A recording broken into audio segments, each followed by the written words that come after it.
It's only a kick, a jump, a block. It's only a serve.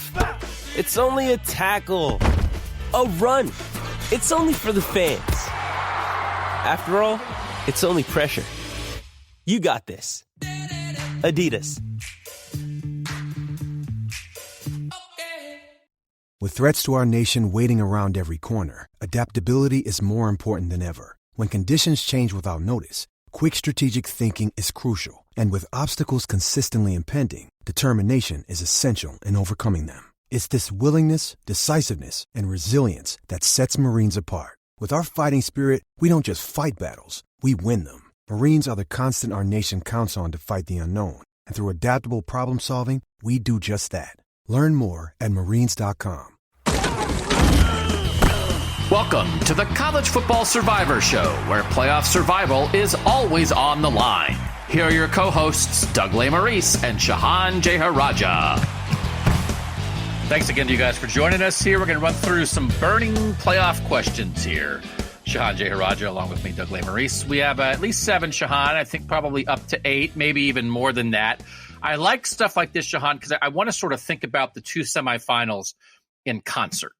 And I want to say things like, of all the things and all the stuff, right? That it's not just this game, then that game. We did that. Again, I would direct people, if you didn't listen to our breakdowns from a couple weeks ago of Michigan, Georgia, and Alabama-Cincinnati. We covered a lot of the specifics there, but these are more sort of like combining stuff. For instance, number 1 on our list, Shehan, rank the 4 starting quarterbacks based on how well you think they'll play. So I did not say who will throw for the most yards. I did not even say like who will win. And I do think you can grade on a curve a little bit if you want to, sort of maybe who plays the highest above their own individual standard. So however you want to do it, rank your 4 quarterbacks 1 through 4. And I'm assuming you're going to do the 4 starting quarterbacks, but we still feel like we have these like side things. Could this guy, could JJ McCarthy make Shehan's list? I don't think so. But where are you? Yeah, I'll start at number 4. So number 4 for me, I think is Stetson Bennett. I don't think he's going to be asked to do that much, whereas I think all 3 of the other guys have to have good games for their teams to have a chance to win. I think there's a chance that Stetson Bennett might be able to be a game manager type and potentially just kind of be a guy who hands it off to the running back, plays off of play action, and Georgia's able to win that way. But to go to number 3, I think Cade McNamara, there's a chance that it goes that way as well. Whereas the top 2 guys, they're really going to be relied on a lot, Desmond Ridder and Bryce Young. I'll have Bryce Young at 1 because I do think that he is the most impactful player at quarterback in the college football playoff by quite a bit. He won the Heisman Trophy. He's an All-American. We give you a lot of crap for your takes that you get wrong. Like, for example, I'm watching Iowa State Clemson, and it is not a college football playoff game right now, but I will give you credit for this. Earlier in the season, you did make the argument that maybe there is sort of a transcendent type quarterback, and maybe he's just hidden because he plays at Alabama. And I think the way that the season has ended, Bryce Young looks like he is maybe actually that player, that sort of Johnny Manziel type, just make things happen. And I'll put Desmond Ridder at number 2. I think he's going to have a big game. I think he needs to have a big game, and I think the ball is going to be in his hands a lot. I like how you said we make fun of you for your bad takes. There's nobody else here, Shehan. There's no we. It's you. The collective ecosystem of college football, of Twitter, of emails. You know, we of course our beloved texters. I think we get a lot in. Are you getting a lot of like, boy, is Doug bad at this kind of emails and texts directed at Shehan? Would not surprise me. So I'm going to differ a little bit, and I don't want to be hot takey here, but I might accidentally wind up being that way. So I'm going to put Cade McNamara 4th because I just have some real questions about the Michigan offense matchup against this Georgia defense. And, you know, I obviously, you guys know I do a lot covering Ohio State, and just sort of like watching a lot of Cade McNamara going into that game. There are times like he can be a little bit of a boom bust guy. He can make some really good throws, but he can make some throws also that you're like, oh man, you want to have that one back. And I just think Georgia has a chance to put a lot of pressure on him. And so I'm going to put Stetson Bennett 3rd, sort of for the same reasons you said, that I think he'll be asked to do less, which will lessen the chances of him screwing up, which will mean that he might end up playing a little better than Cade McNamara, because I think even though Michigan runs it so well, they're going to have to throw, and he's a little not as accustomed to having to do that. And I'm going to sound like a crazy person here, but I'm going to put Bryce Young second and Desmond Ridder first, because Bryce Young is only 2 games removed from an outing where he completed fewer than 50% of his passes and where he had about 200 passing yards in the game before the final drive, right? Up until the final minute of that regulation game against Auburn. And then he throws for 85 yards on the 97-yard touchdown drive to tie that game. And then he throws for some more in overtime. But he is that. He is. But he hasn't been that every single snap, every single game. And this is also a little bit of a nod to the Cincinnati secondary. And it's a little bit of a nod to John Mechie being out. And it's a little bit of a nod to, okay, I think this might be the best secondary Alabama has faced, and they're doing it without one of their top 2 playmakers. And I think that has an effect on this guy. And he is still young. He's a Heisman winner. He's an elite prospect. He's a 5-star recruit. He's got everything you want, and he has looked utterly calm most of the year. He has that pocket presence that belies his age. But it's mostly about Sauce Gardner and Kobe Bryant and a defensive game plan that is, I think, going to be able to really zero in on Jameson Williams and just try to make it a little harder on Bryce Young. And I think Desmond Ridder might rise up in a way that is like, holy moly, that looks like a 5th-year dude in complete control of the game. Do I sound crazy? Are you already preparing to nail me for my incorrect take when this game is over?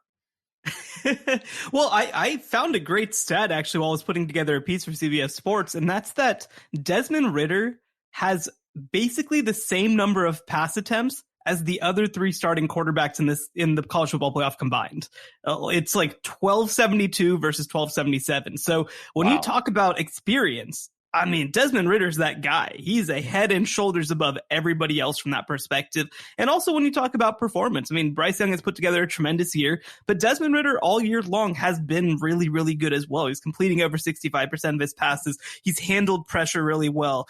And we mentioned it. We've mentioned it several times over the past couple of weeks. He hasn't been asked to run over the last 2 years because he's been able to recognize at a much higher level when he needs to run and when he doesn't, as opposed to earlier in his career when he was more of an athlete. And so he is the quarterback who I think is best poised to see what's in front of him and take advantage of it. I think for me, I still just feel like Alabama's got so many weapons and that Bryce Young is going to be asked to do so much that it's hard to bet against him. But I think that there's one thing that we can say for absolute certain, and that is that there's going to be one game with good quarterback play, and the other game is the Orange Bowl. Yeah, that was kind of mean how you said that. But yeah, I mean, I think we all see that, and I do think this can be a tremendous quarterback battle that just maybe doesn't go exactly the way that everybody sees it. All right, second burning question is about Jameson Williams, the All-American Alabama receiver. In his last 5 full games, and I'm not counting the Auburn game where he was ejected for targeting in the middle of that game. In the 5 full games, he's averaging 7.4 catches and 163 receiving yards per game, which is just blows your mind. I'm setting the over-under for receiving yards against Cincinnati for him at 150. Shehan, you going over or under? I'm going under. And the reason is I think that Cincinnati's entire game plan is going to be built around trying to take this guy away. And I do think it's going to free other guys up. I mean, I expect Cameron Latu. I expect Jaleel Billingsley. I expect Slade Bolden to get a lot more targets. So this isn't that I think that Bryce Young is going to throw for 200 yards. I just think that Jameson Williams has been able to play off of John Mechie in such a big way. And I think it just really changes the dynamic when he's kind of out there alone in some ways, right? I think it completely changes the way that Alabama is going to have to play offense. And so I do think it's going to be a little bit more of a dink and dunk offense. I don't expect there to be a bunch of big plays from Jameson Williams. Because that's one of the big things too, is that Jameson Williams has had catches of 50 and 60 and 70 yards over the last couple of weeks. I don't think that's going to happen just because of the way that Cincinnati safeties are going to play him, the way that obviously Ahmad Gardner is going to play him, the way that Kobe Bryant's going to play him if he gets switched on to him. And so I think that it's going to be more of a collective team effort in terms of total receiving yardage. I don't think it's going to be concentrated on that one guy. I don't disagree with that, but when you start talking about the collective team effort for Alabama, like who's the rest of the collective team? I think I'm going to take the over on this, but it is a hard-earned, perhaps frustrating over. That could it be he has 150 receiving yards on like 19 targets? You know what I mean? And there are multiple plays where maybe it felt like something was there, and then Sauce Gardner makes the play on him, or one of their safeties comes over and helps and hits him as the ball is arriving and knocks it free. That it could be a great statistical game that Cincinnati would also yet somehow view as a success, that Jameson Williams could have 150 receiving yards, yet not single-handedly win the game for Alabama, like he has been doing at times, like he almost did in the Georgia game when he just set that defense on fire. What if they hold Jameson Williams down to some degree? What's the game plan for an Alabama win? Is it Bryce? Is it tight ends? Is it a lot of Brian Robinson and the run game? Is it just, okay, well, they're going to key on Jameson Williams so much they go to Ja'Cory Brooks and Slade Bolden and all these other sort of second-tier receivers for them? What's that plan look like, do you think?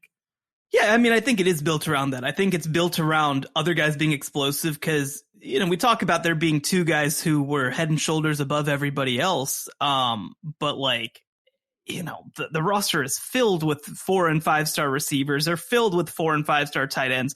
It's not like those are the only guys who can break free and run a lot, right? So I think that over these past couple weeks of practice, they're going to have developed a few of these guys. And maybe we'll see a name that we haven't seen before. One guy obviously from the state of Texas is JoJo Earle, who played at Aledo High School. This is one of the top 50 players in the country. He hasn't really had a chance to contribute because they've had so much depth at that position. And so, when you have a John Mechie out, like you don't replace him with the Slade Bolden. Slade Bolden's a different type of receiver. I think they're going to try to get some more explosive players out on the field. And the other thing too, and we can maybe use this to jump to one of our other questions on the list, right? I think that part of this question is asking how good a quarterback is Bryce Young, because one of our questions is Georgia tight end Brock Bowers had his 4th 100-yard game of the season against Alabama in the SEC title game, over under 100 receiving yards versus Michigan. And I'd go over on that because I don't think Stetson Bennett's very good, as opposed to I think that Bryce Young is a quarterback who will go through his progressions and find guys who are open, as opposed to just staring down a receiver and being like, dear God, please come open because otherwise I'm lost. That you see the idea of being able to do more than just throw to the obvious playmaker as a strength of an offense, that Alabama will go under 150 on Jameson Williams because even though they have guys who maybe haven't done it this year, they have the capability, and Bryce Young will bring out the best in them and will distribute the ball, as opposed to Brock Bowers, who as a true freshman has been one of the best tight ends in the country, in part because their receiver room has been decimated and because he's also sort of turned into a safety blanket for Stetson Bennett. They hit him on some little slip screens. They get him the ball sort of with easy throws that he turns into big plays. I think it's an interesting way to look at it, that the Bryce Young Jameson Williams connection is special, but this also could be a breakout moment for a Bama receiver who was a high-level recruit, but is not yet a national name that will be a national name as soon as he scores 2 touchdowns in a playoff semifinal.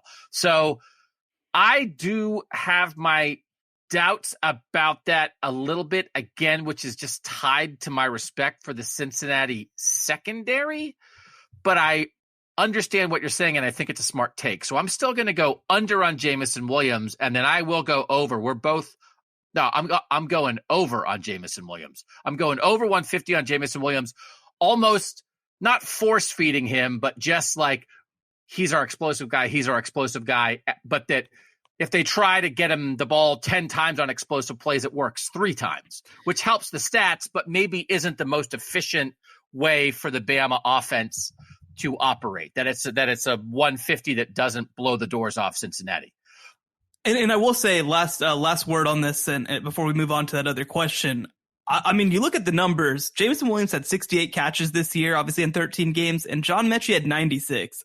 So, like, Bryce Young hasn't really force-fed Jameson Williams that kind of way, right? I mean, it's mostly been explosive plays where they've kind of found him as almost not a secondary option, but I mean, John Mechie was really the possession guy. And so I think that it's going to be more of, okay, who are these other possession guys I can find? I think that obviously Slade Bolden is an obvious name from that perspective. He's going to do some damage in the slot.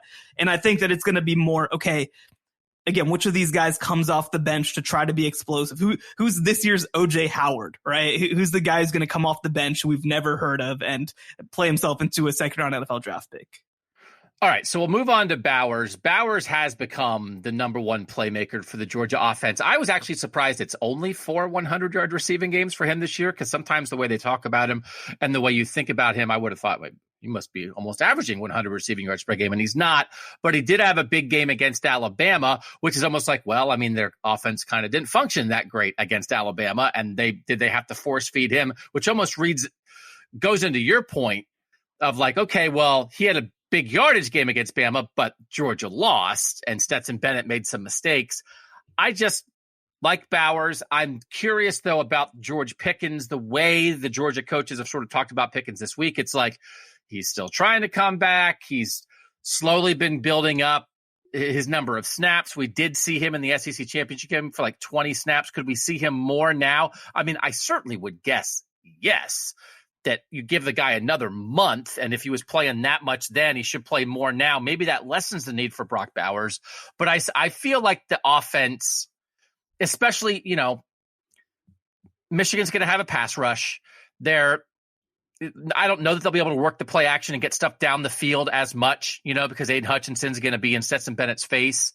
Shorter stuff to Brock Bowers seems to make sense to me. I just feel like the offense will run through him in a somewhat efficient way for Georgia in this game, because Bowers is that good. I think that George Pickens is going to be healthy. I think he's going to be effective. I think he's going to run great routes.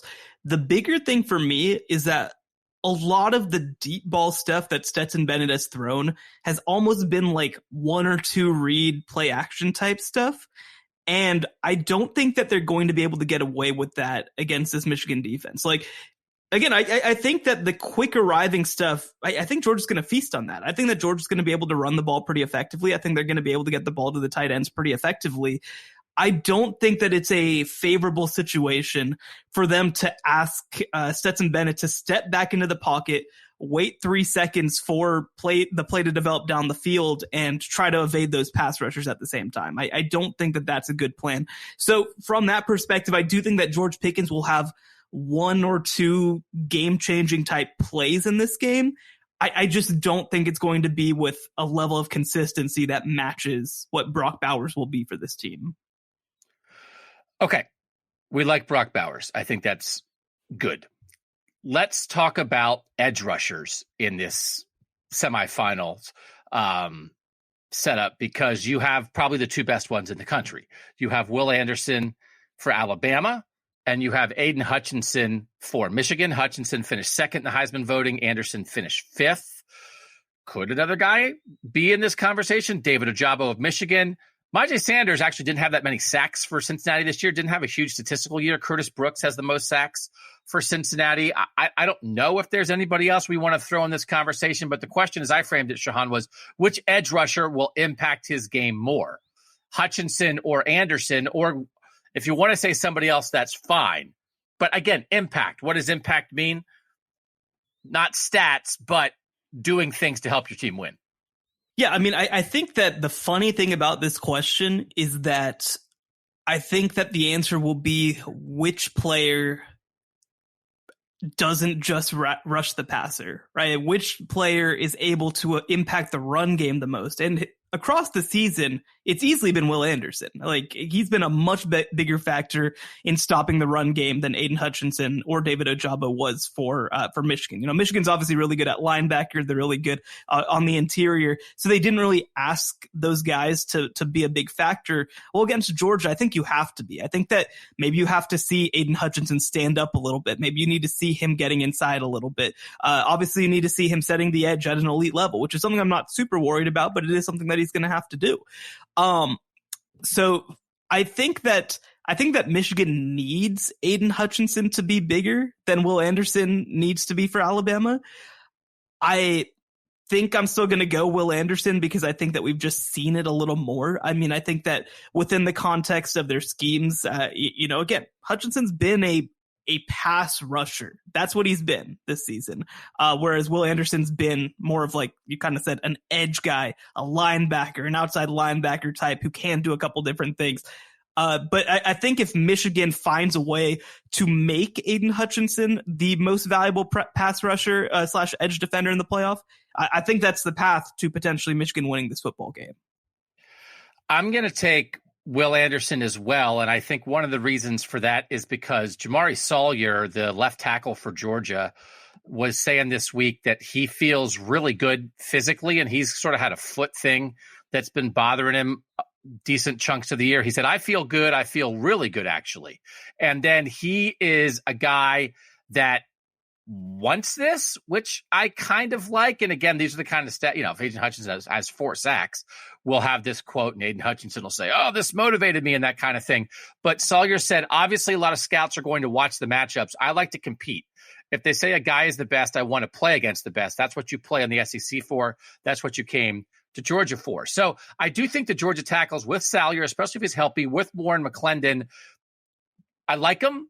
And I know Alabama has expressed, I think, respect for the Cincinnati offensive line this week, but I think Georgia's is better.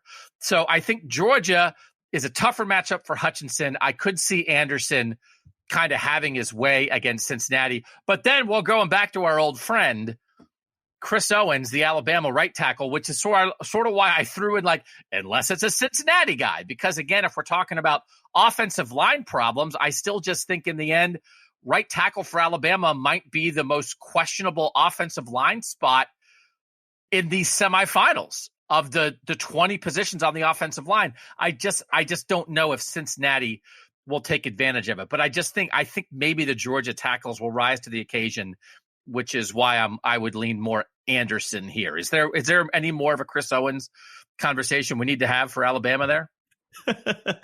No, I mean, and I will say, right, I do think that Myjah Sanders is going to have a really big playoffs. I think he's going to be really good against Alabama. He hasn't been asked to do a lot this year. They've kind of relied a little more on Curtis Brooks at defensive tackle to kind of be their production guy. I expect Myjah Sanders to play a lot of snaps. I expect him to get a lot of sort of one-on-one matchups against that right side of the Alabama line. And I think he's going to have some success. I think that one of his biggest tasks is going to be trying to set that edge and keep Bryce Young in the pocket, because Bryce Young is so good rolling to his right. But I struggle to say that he's going to be the number one guy, just because, I think that Will Anderson is the type of guy who can just destroy a Cincinnati game plan, right? Like, who can just change everything both in the rush and in the pass game. That's what he's been doing for so much of the season. What we talk about with Bryce Young kind of covering up a lot of holes on the offensive side of the ball, I think that you could make the same argument for Will Anderson on the defensive side of the ball, that this is a pretty good defense with a guy who just wrecks everything. So I think that it's probably going to be Will Anderson, but there's certainly, I think, good cases for other guys as well. Nobody on Georgia, though. No, nobody on Georgia. Yeah, okay.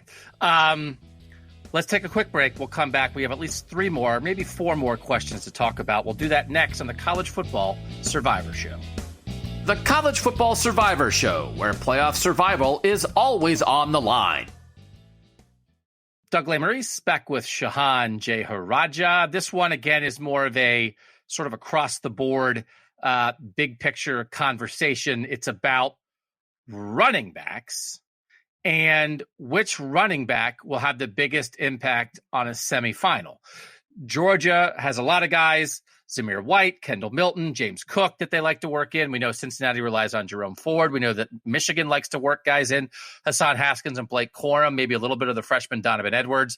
And then Alabama, Brian Robinson leads the way, but they've got some other guys behind him as well.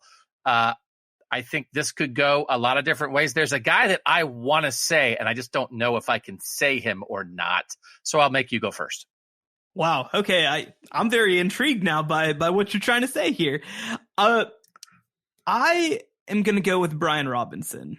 And the reason that I say that is that I think that Cincinnati is really going to sell out to stop Bryce Young and obviously to stop Jameson Williams. And so we saw when Alabama played against Auburn that when things got ugly, there just weren't a lot of places for Alabama's offense to go.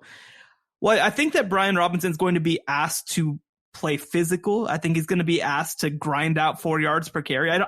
To be clear, I don't think he's going to rush for 140 yards and have breakaway plays. I think that he needs to be more of a grinder. It needs to be 32 carries for, 108 yards, right? Like it needs to be that kind of game where he's just keeping the ball moving, where he's just keeping the offense moving, keeping the chains moving.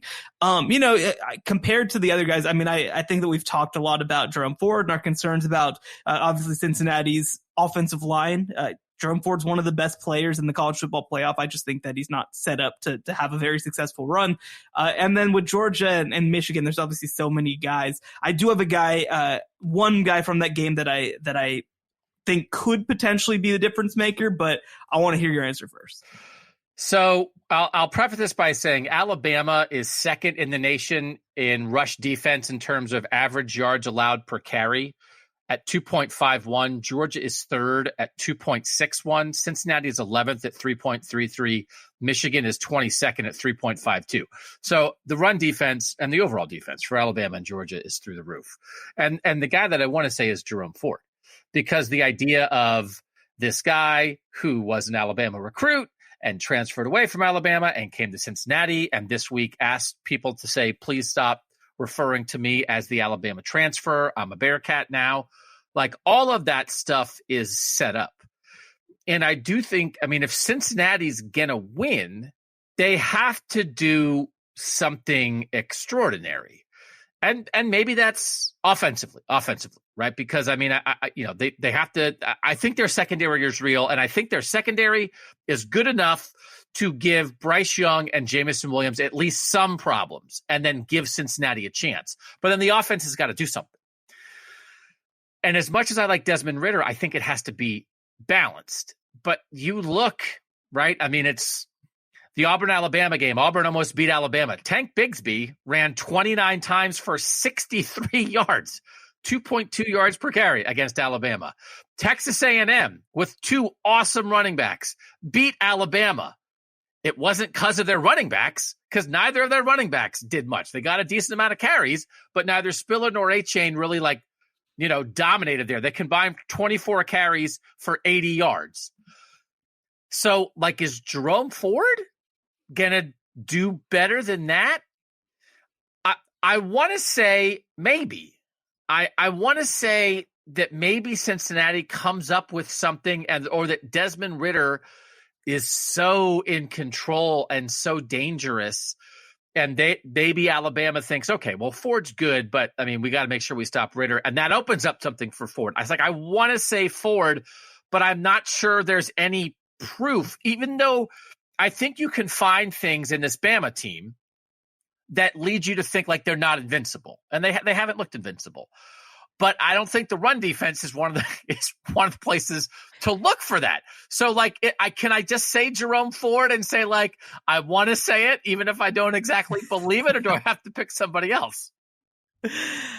Well, let me say this. If Jerome Ford is the best running back in the college football playoff, then Cincinnati wins that game, right? We're going into this assuming, or at least I am to some extent, assuming that Cincinnati's not going to be able to block Alabama and that they're not going to be able to run the ball. That's like my assumption that I'm basing my predictions on. If Jerome Ford is able to move the ball by himself, I mean, then I think Cincinnati's better at a lot of other things, right? I mean, Cincinnati has a better pass defense. Cincinnati has a more experienced quarterback. Like, if they can run the ball better than Alabama, I mean, that would be a huge that would be a playoff changing deal if Jerome Ford is able to have that kind of game, in my opinion. The guy that I was going to mention that I think is a dark horse to maybe impact this is Hassan Haskins. And Hassan Haskins has really been Michigan's sort of battering ram type back. Like, and the thing is, I feel like he's the exact kind of player, and the way that he plays in Michigan's offense is like the perfect matchup for what you don't want to do against Georgia.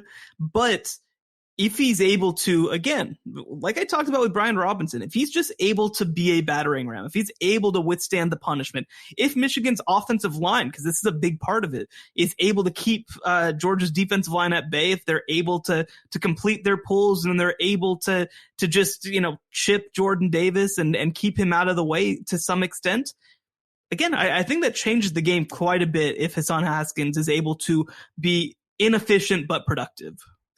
So I like Haskins a lot. I like the Michigan running attack when for a while there it was like Corum. Blake Corum seemed like the number one guy and Haskins was the number two. Then Corum got hurt. And I like it a little more when Haskins is sort of like the number one guy and Corum's a little bit more of the change up. Yeah, he's the engine. Corum sort of hit a big run against Ohio State and that kind of thing.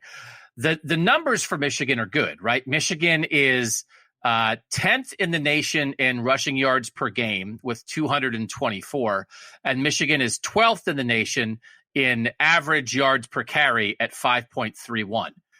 But, and this is again why I don't love Michigan in this game, they rushed for at least more than 330 yards in each of their first three games of the year. Two of them were against MAC teams. One was against an overmatched Washington team. Against the two teams they've played that have like good linebackers, which is what Georgia is defined by, Michigan against Wisconsin had 44 carries for 112 yards. That's 2.5 yards per carry. And against Penn State, Brandon Short, Ellis Brooks, a bunch of good guys, 41 carries, 144 yards, 3.5 yards per carry. Like, and then they came back and they tore up Ohio State because Ohio State has bad linebackers. Well, I guess Ohio State, 41 carries, 297 yards, 7.2 yards per carry. But that was a Michigan strength going right at the heart of an Ohio State weakness that now is the absolute strength of Georgia. And so, like, the raw basic numbers, and I know everybody goes beyond the raw basic numbers now. It's like Michigan's a good run team. And it's like, well, are they a good run team against a good run defense? And, like, the answer has been no. And, of course, everybody's not as good against a good defense. But, again, you run for 112 yards against Wisconsin. You run for 373 against a MAC team. Like, the 373 against a MAC team has no bearing on this game. The 112 against Wisconsin does have a bearing on this game. And I think that's what it's going to look like. Like, I really like Hassan Haskins. I am right there with you. And when Michigan blocks it up, they are great. And I even like their third guy, Donovan Edwards, the borderline 5-star freshman running back. They do have some guys, but man, I just don't like the matchup at all. And I guess I shouldn't like the Jerome Ford matchup against Alabama any better, which might then lead to the thing which is where you are, which is, well, I'm not sure you can pick anybody running against the Georgia defense or Alabama defense. So then you better pick a Georgia running back or an Alabama running back. And the Georgia running back is like a three-way timeshare. So pick the Bama guy. So you might have been right on this from the jump. See how I'm nice to you? See how I said a nice thing about how you were right? And that earlier today, you were like, how I'm always wrong all the time. Well, I mean, if you're right a lot, it makes it a lot easier. Yeah, that's true. Okay. I want to get into some coaching stuff here. Let's start with the Alabama-Cincinnati game in the Cotton Bowl. Who is the most important assistant coach in the Cotton Bowl? Now, again, for Alabama, a couple of their assistants, including Bill O'Brien, the offensive coordinator, had some COVID issues earlier. They're here. They got here late, but they're here.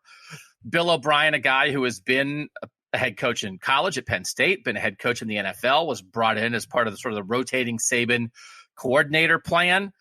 Replaced Steve Sarkisian, by all accounts, has done a good job this year. Pete Golding, the Alabama defensive coordinator, was talking this week and it's like, hey, man, I get it. I hear all the stuff, that if you're not up to the Alabama level of defense, everybody's kind of, oh, you're only number 2 in the nation in run defense. Why aren't you better?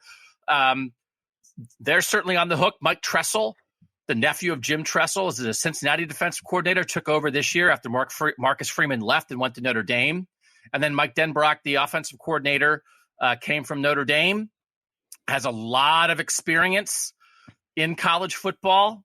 I think you could go in a lot of different ways here, but when we think about Bama Cincinnati, who's the dude it might really come down to?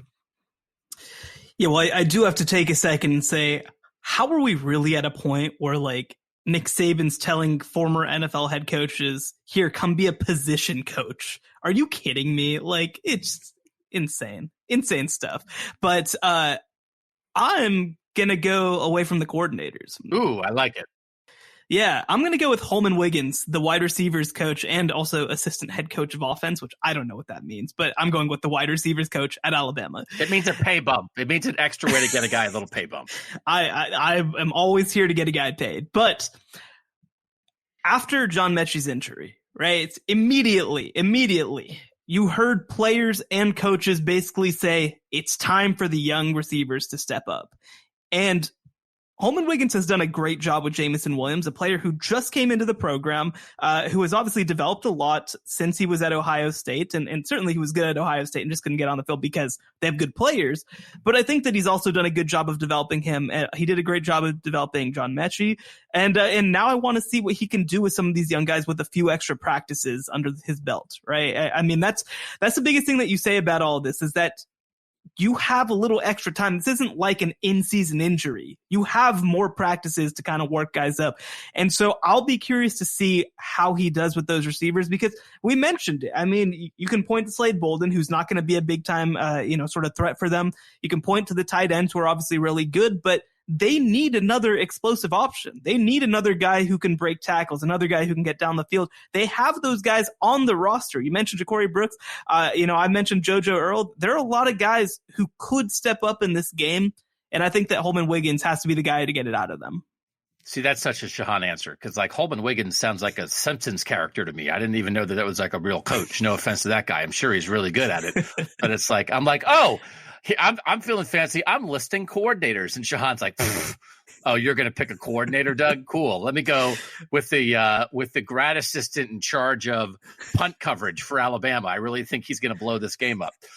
No, but I think it's a great test of the room, right? It's like, all right, is your room ready? I know you got great talent at the top, but is your room ready for this? I think that's a really good answer. I'm going to go with a coordinator. And I am going to go with Mike Denbrock, the Cincinnati offensive coordinator, because Cincinnati is a defense first team. And because Bama traditionally is a defense first team. And because Bama has the Heisman Trophy winner at quarterback. And it's like, okay, well, then the group that has to rise to the occasion is the Cincinnati offense. And Mike Denbrock has been around. He was at Notre Dame for a long time. He has been in games like this. And he has to help Desmond Ridder both sort of like emotionally and mentally, but like also with the game plan and the way he calls it. And there is the science of calling a game, and then there's the art of calling a game. And he has to be an artist in this game. And he has to give Desmond Ridder the right plays at the right times. And he has to take some risks and he has to take some shots, but he also has to try to get Jerome Ford loose and establish the run game. And he's got some weapons, right? I mean, they really do have some receivers. They have some great tight ends. We covered that in the breakdown we did. Leonard Taylor and Josh Wiley. Alec Pierce is a number one receiver on the outside. They have enough weapons. They have, SEC level weapons here. And they've got a guy running it all. Ridder is capable of winning this game. But Denbrock has to put him in the position to do that. And that is it's an assistant who's kind of been around the block a little bit and has faced a Saban defense in a national title game. And again, he wasn't the coordinator at Notre Dame when it happened, but he's been there. He can tell some stories this week and maybe make the monster feel a little bit more relatable. even though like the monster ate Notre Dame that night. So maybe leave that part out of the story. But I almost like him, like Josh Gattis, the Michigan coordinator, is really important to the other game. But like Josh Gattis is kind of new. And he's got, like, I almost like Denbrock as a calming voice to just get Desmond Ridder ready and to call, all right, we're going to take this shot. Well, when are we going to take it? We got to take it at the right time. Because the thing with Cincinnati is if you have a shot here, but can't miss, right? When you take your deep, when you take your deep shot, if you're going to call a flea flicker, if you're going to, run a reverse or do something, like, it's got to work. You can't have the thing that you worked on for a month be right there and then call it at the wrong time. And it's like, oh, well, we didn't count for that. We didn't think they'd be in that coverage at that point, and so we blew it. So I think it's like it's not in his hands, but also it's one of those, like, when you're a guy like that, you've been around. So, like, you're not as nervous about this stuff. It's going to be okay either way, and nobody is expecting you to win. So I don't know. Maybe I'm making too much of it, and it's not like he's not a super old guy. He's 57, but again, there's a lot. Dan Lanning is the Georgia defensive coordinator. He's a guy like in his late 30s. Is going to be the Oregon head coach. He's on the way up. Mike Denbrock is what he is at this point. He's a coordinator at a really good program, but he's not trying to like impress anybody to get to the next thing, right? So like this is it. Take advantage of it, and I just think they have an opportunity there to do that. No, I like that answer a lot, and I think what you said makes a lot of sense, actually, because Mike Denbrock's not going to try to do too much. I think that's going to be something with a lot of the assistants, honestly, in this game, that, I think that especially when you're an underdog, sometimes there's this allure of trying to prove how much you can do. Right. And I think that Luke Fickell, being a coach who's been around, and really, I think that you look across this entire season, Cincinnati, I think, has done a really good job of trying to not be something that it's not. And I think that they've done a good job of just being settled, of just doing their thing, of winning games close, not feeling like they need to run up the score or do anything to impress anybody, and just kind of playing Cincinnati football. And I think that Mike Denbrock on the offensive side of the ball is a big part of that. Now, and the flip side of that is too, right? You got to do some things that Alabama's not going to be prepared for. You have to throw some punches, but I think that you do it in a very, I guess, matter-of-fact sort of way, and I think that there's reasons to be optimistic. Okay, let's go to the Orange Bowl now. Same question. Do you want me to, can I run through the coordinators so to prove to people that I looked at the Wikipedia page and figure out who the coordinators were? Go for it. So you've got Todd Monken, the Georgia offensive coordinator, who I know a little bit because he was the offensive coordinator for the Cleveland Browns in 2019 under Freddie Kitchens when that season dive bombed. And he left Cleveland after that year. Now he's in his second year as Georgia's offensive coordinator. We talked about him on the Tuesday podcast for Apple Podcast subscribers. Again, if you're listening to this and you want a little more of us even, the Tuesday podcast is for Apple Podcast subscribers only. It's $2.99 a month. You can go sign up at Apple College Football Survivor Show. It's pretty easy to do it. It's 75 cents an episode. You get 4 of those a month. So I think, again, that's a defensive school. That's a defensive head coach. He has sort of helped establish an identity there. But we talked about, like, he's all in on Stetson Bennett, baby. And Kirby Smart doubled down on that again on Wednesday. Defensive side of the ball, Dan Lanning did so well, leading the best defense in the country this year. He's going to go be the Oregon head coach. I do think it's interesting. There's not a read you can get on that. Tom Herman, as Ohio State's offensive coordinator, had taken the Houston head coaching job before the end of the 2014 season. Then Ohio State won the national championship. It happens enough now. The guys take jobs and then they stay with their team through it. Lanning was talking this week like, hey, it's cool. Oregon's 3 time zones away. So I can do my Georgia work, during the day and get done at 10 o'clock at night doing Georgia stuff. And it's only 7 o'clock at night in Oregon. So I can do 4 more hours of Oregon stuff. So it's like one of those things. Those coaches love to talk about it. I'm not getting much sleep whenever it's like, all right, well, you're leaving $1 million job for a multi-million-dollar job so you can sleep later. And you're like 37. I think you're fine. Yeah, I think you're okay. But like, I don't think there's a read on this. And I think people have gotten accustomed to it enough. I don't think anybody thinks Dan Lanning taking the Oregon head coaching job is going to have a negative effect on the Georgia defense in this game. Have you heard anybody suggest that at all, Shehan? Well, I think that the funny thing about it is that taking the job is being forthright, right? Like it's saying, all right, we're doing this game. We're putting everything into this game. I mean, Dan Lanning's never won a national championship, right? As far as I know, I don't want to speak out of turn, but like, he wants to win this game. He's going to prepare for this game. I'm not really that concerned about it. By this point, you're just game planning, right? I mean, there's nothing that I think that he has to do in terms of focus or anything like that, because like, I think it's another situation if like there's rumor swirling, right? If you don't know what's going to happen, if you think he might leave you at season's end, you already know that it's over. It's not a big deal, I think, at that point. When it's just kind of like, all right, this is one last ride. I mean, we saw that with Texas Tech yesterday in the Liberty Bowl, right? I mean, it was an interim staff, and they're like, all right, screw it, one last ride, let's go do the thing. I think that changes it versus, again, kind of like so much uncertainty surrounding everything. So the Michigan side, you got Josh Gattis, the offensive coordinator, won the Broyles Award this year. We've covered him a little bit.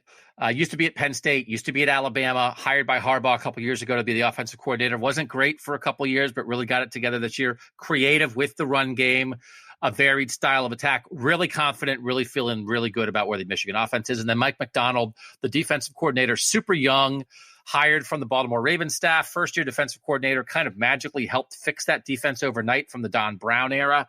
Michigan's defense, I think, is really good.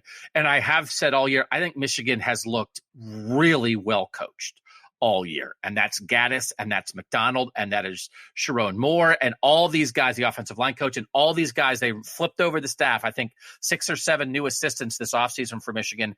And that staff came in and elevated Michigan. And Jim Harbaugh, as the leader of that, is the guy who hired those guys, deserves a lot of credit for it. I think Jim Harbaugh did a really good job schematically and emotionally coaching this team this year. So I think Michigan's here. Can I even say that I think Michigan is here because it's well coached more than anybody, because like Georgia and Bama has great talent and Saban's the best coach ever, but even more than Cincinnati. And it's not that Cincinnati's not well coached, but Cincinnati kind of knew what it had to do and it had to weather the storm. But like Michigan had to change the most from a year ago, and they had to get their stuff together and change their identity and work new people into the system. And they hit the ground running. So there's a lot of credit to go around at Michigan.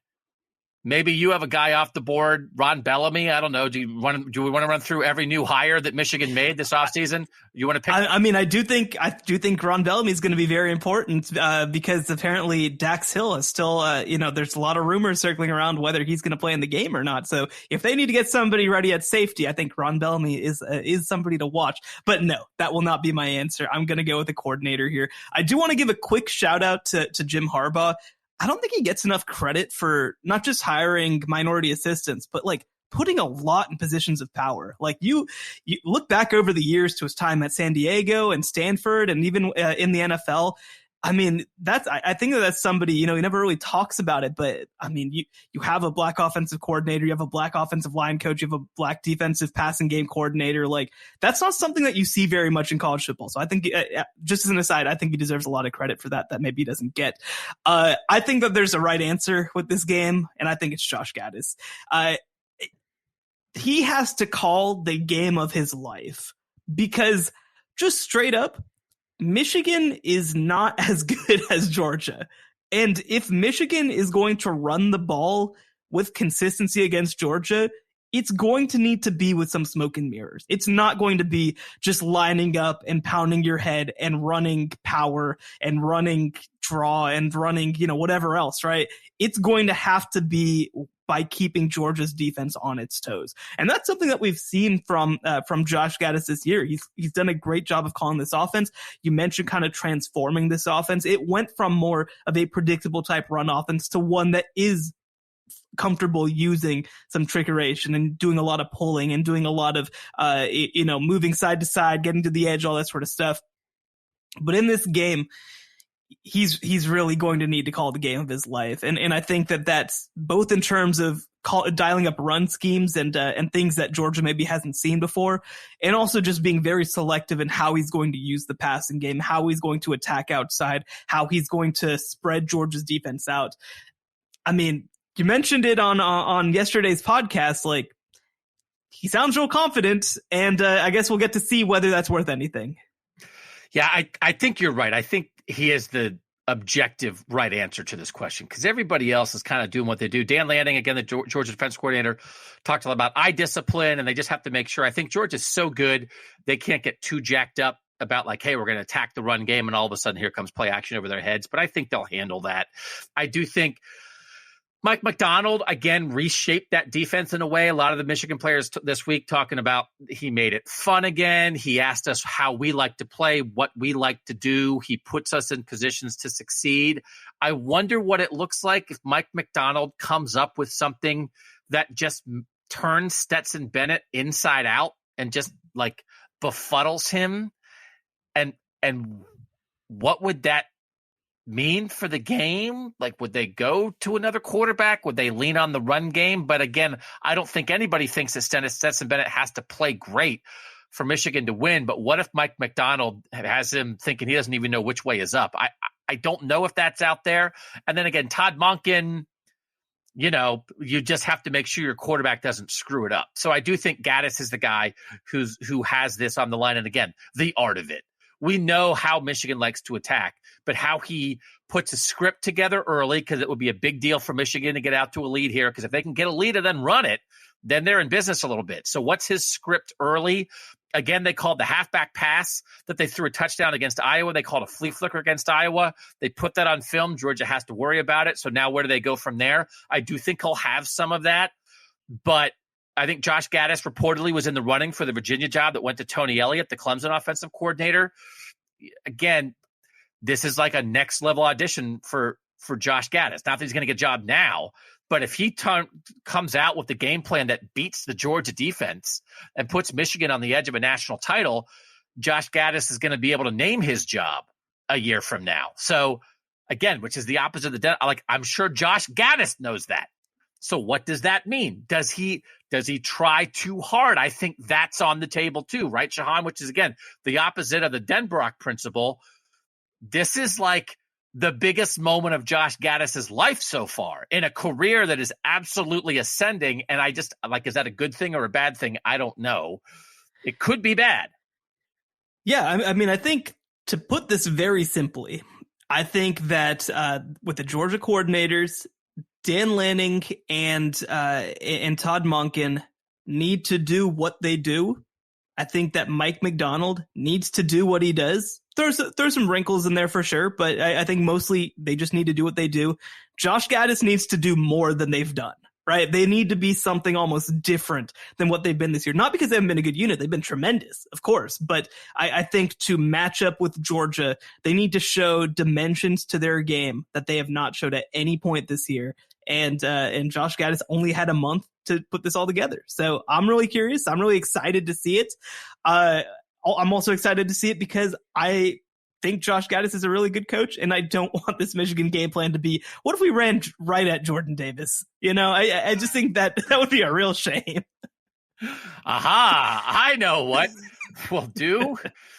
Right at the 400-pounder. See how no one's done that yet. Let's be the first. Have you tried running against Georgia's interior line? Have you thought of that? I don't know.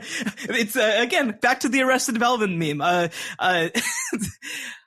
These people delude themselves into thinking it's going to work for them, but it may work for us. Hassan Haskins, the first running back in playoff history to run the ball at least 20 times and have negative yardage. Again, and that's not – Hassan Haskins is great, but if they try to pound him up the middle 20 times, it's not going to work. All right, we're going to take a last break and come back with the question Shehan wanted to add to the discussion. We'll do that next on the College Football Survivor Show. The College Football Survivor Show, where playoff survival is always on the line. All right, Shehan, what did you want to bring up to make sure we covered on this podcast? I've actually got two now. Ooh, okay. Let's go with the one I didn't tell you before first. So, Desmond Ridder, I think we've talked a lot about him. He needs to have a big game for Cincinnati to have a chance. So, over under 350 total yards for Desmond Ridder in this game, both passing and rushing combined. So I am a big fan of the theoretical idea of the veteran quarterback who doesn't need to run typically, deciding in the moment that I am going to run now. And that to me is Ridder. And again, just because I witnessed this firsthand, it's a lot like how Troy Smith evolved at Ohio State almost 2 decades ago, that you start off and you run when you're young while you're learning. And by the end, you kind of don't need to run because you've got the offense totally under control. But it's there. And again, it is much different.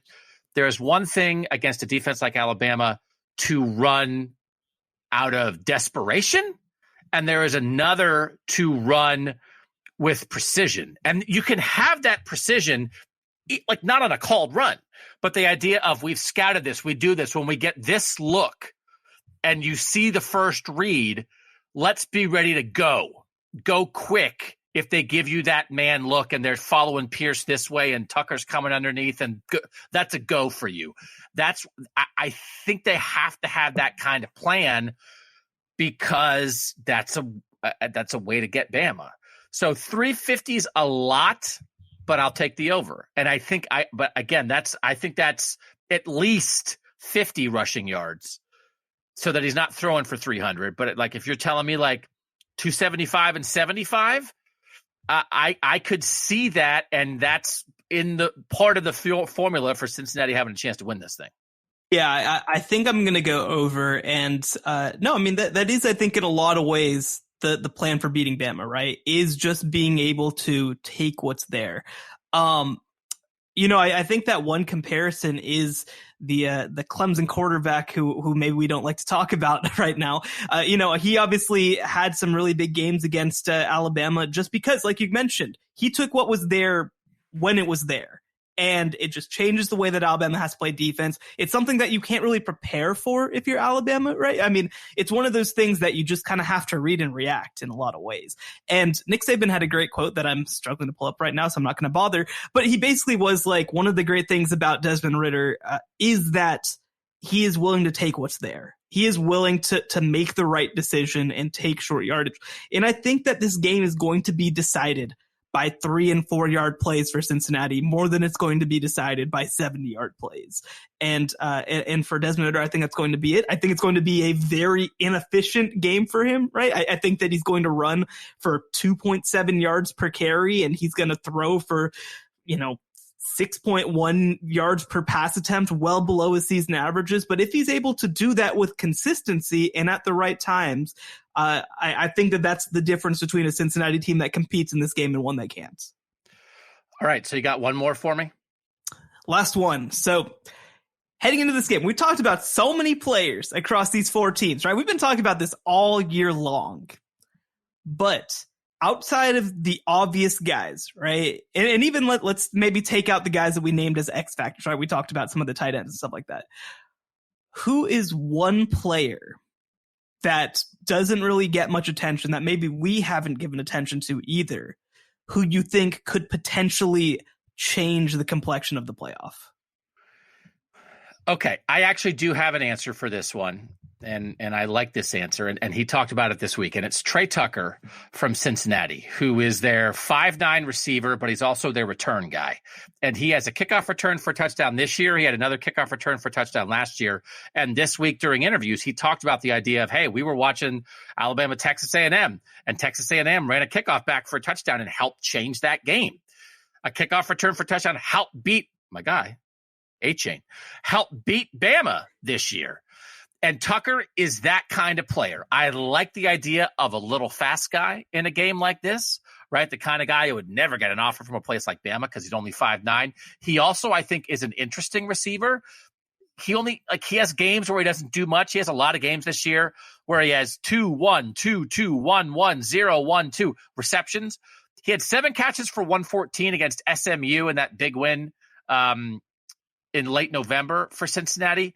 So he's not like a primary part of their passing game, but I think, again, if you're thinking about explosion, Mike Denbrock, you think about explosion, you're thinking about a way to try to, like, it's not a trick play, but like a little quick hitter that you try to do something that you set up the same tight end screen that you've thrown to Josh Wiley a million times this year. And then you run a little throwback to Trey Tucker on the other side, right? Or so, you know what I mean? Like that you give this guy a chance 2 or 3 times in this game to try to get in space and use his speed.